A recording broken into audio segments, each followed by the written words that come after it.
បាទខ្ញុំបាទសូមជម្រាបសួរទៅកាន់ពុកម៉ែបងប្អូនប្រិមិត្តរបស់គ្នាទាំងអស់គ្នារបស់ admin បាទហើយក៏សូមស្វាគមន៍ទៅដល់ពុកម៉ែបងប្អូនអរគ្នាដែលចូលមកក្រោយផងបាទដែលទស្សនាវីដេអូបាទកោយនៅតម្រុយបាទវៀតណាមប្រចាំថ្ងៃរបស់ admin មួយនេះបាទហើយតម្រុយនេះ admin ចែកជូនដល់ពុកឯងបងប្អូនផ្សាយលេង free ទេបាទ admin ខានចេញតម្រុយបាទកាលពីម្សិលមិញបាទសារតែរវល់ពីបងប្អូនរវល់ណាមួយយើងផុសទៅយ៉ាប់បាទអត់មានពុកម៉ែបងប្អូនទេសនាគឺយ៉ាប់មួយយ៉ាងហ្នឹងបងប្អូននេះអត់មានពុកម៉ែបងប្អូនទេសនាអញ្ចឹងហើយចេះតែខ្ជិលបងប្អូននេះធម្មតាទេបងប្អូននេះផុសទៅមាន view បងប្អូនជួយគាំទ្រជួយមើល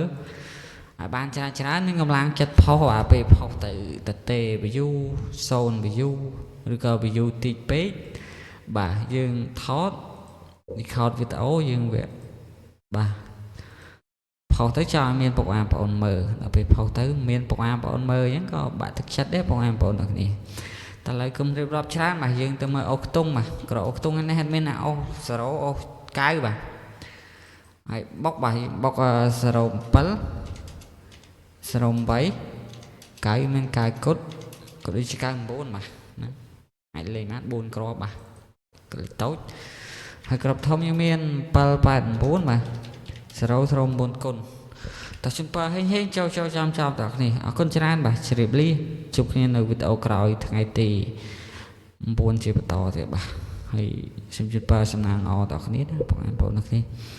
អរគុណច្រើនបាទជ្រាបលាហេងបាយជួបគ្នាវីដេអូក្រោយជាបន្តទៀតបាទសុខសប្បាយរកស៊ីទទួលទានមានបានគ្រប់ក្រុមគ្រួសារទាំងអស់គ្នាណាបាទអរគុណច្រើនបាទហេងបាយ